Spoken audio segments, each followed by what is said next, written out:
জাতীয় দলে শেষ হচ্ছে কোচ সালাউদ্দিন অধ্যায়। তার জায়গায় আসতে চলেছেন মোহাম্মদ আশরাফুল। কোচিং প্যানেলের এই পরিবর্তন নিয়ে ইতোমধ্যেই বিসিবিতে আলাপ আলোচনা শুরু হয়েছে।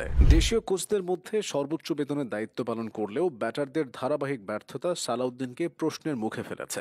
এখনই তাকে সরানোর সিদ্ধান্ত না হলেও বিসিবির ভেতরে বিকল্প ভাবনা জোরদার হচ্ছে। সে বিকল্প তালিকার শীর্ষে আছেন সাবেক অধিনায়ক মোহাম্মদ আশরাফুল। বিসিবি সভাপতি আমিনুল ইসলাম বুলবুল জানিয়েছেন, সেপ্টেম্বরে কোচিং কোর্স করাতে এসে অ্যাশলি রস যে কয়জন সম্ভাবনাময় কোচের নাম প্রস্তাব করেছিলেন তাদের মধ্যে আশরাফুল এগিয়ে আছেন। মাহমুদুল্লাহ রিয়াদ লেভেল 3 কোর্স সম্পন্ন না করায় আপাতত আশরাফুলই ব্যাটিং কোচ হিসেবে বিবেচিত হচ্ছেন। কিন্তু কোচ হিসেবে মোহাম্মদ আশরাফুল সালাউদ্দিনের থেকে ভালো হবেন নাকি তিনিও ব্যর্থ হবেন, এরই মধ্যে এমন আলোচনা শুরু হয়েছে। সালাউদ্দিনের সাথে তুলনা করলে মোহাম্মদ আশরাফুলের কোচিং ক্যারিয়ারটা অনেক ছোট, অভিজ্ঞতায়ও তিনি বেশ পিছিয়ে আছেন। তবে পরিকল্পনা ও ইতিবাচক মানসিকতায় আশরাফুল জাতীয় দলের ব্যাটারদের সঠিক পথে ফেরাতে পারেন। এক বছরের বেশি সময় কাজ করেও সালাউদ্দিন যেটা পারেননি, একবার নয়, মোহাম্মদ সালাউদ্দিন জাতীয় দলের সাথে কাজ করেছেন দুইবার। দুই মেয়াদেই তিনি চূড়ান্ত ব্যর্থতার পরিচয় দিয়েছেন। উল্টো তার বিরুদ্ধে সিন্ডিকেট ও পছন্দের প্লেয়ারদের সুবিধা দেওয়ার অভিযোগ আছে। 2006 থেকে 2010 পর্যন্ত বাংলাদেশের ফিল্ডিং কোচ ও সহকারী কোচ হিসেবে প্রথমবার কাজ করেছিলেন সালাউদ্দিন।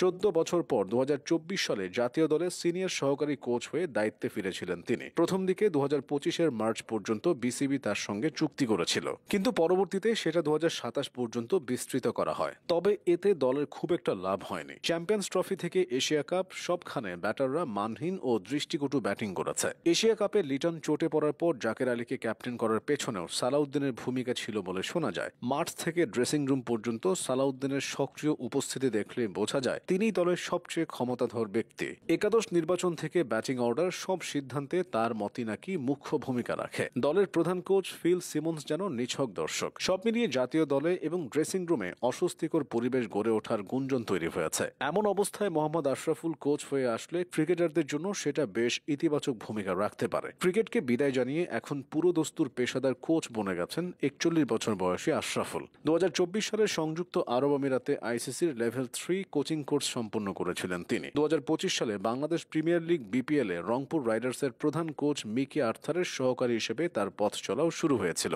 বিপিএল এর আগে রংপুরকে নিয়ে গিয়েছিলেন গ্লোবাল টি20 সুপার লিগে, যেখানে চ্যাম্পিয়ন হয়েছিল রংপুর। জাতীয় দলে কাজ করার জন্য সব রকম যোগ্যতায় রয়েছে আশরাফুলের। আশরাফুলকে বলা হয় দেশের ক্রিকেটের প্রথম সুপারস্টার। সেকালে তিনি ভয়ানক সব বোলারদের তুলোধুনো করতেন। ব্যাটিং নিয়ে সেসব অভিজ্ঞতার পাশাপাশি কোচিং এ এসেও নতুন নতুন বিষয় শিখেছেন তিনি। তাই আশরাফুল ব্যাটিং কোচ হয়ে আসলে পরিবর্তন আসতে পারে ব্যাটারদের টেকনিক্যাল ও মানসিক দৃঢ়তায়। বিশেষ করে তাওহিদ হৃদয়, জাকের আলী ও নাজমুল শান্তদের ব্যাটিংয়ে যে টেম্পারামেন্টের ঘাটতি দেখা যায়, আশরাফুলের নির্দেশনায় সেটা বদলে যেতে পারে। তার কোচিংয়ের আরেকটি দিক হবে আত্মবিশ্বাস ও ঝুঁকি নেওয়ার মানসিকতা তৈরি করা। আশরাফুল জানেন ক্রিকেটের সাহসী সিদ্ধান্ত কতটা গুরুত্বপূর্ণ।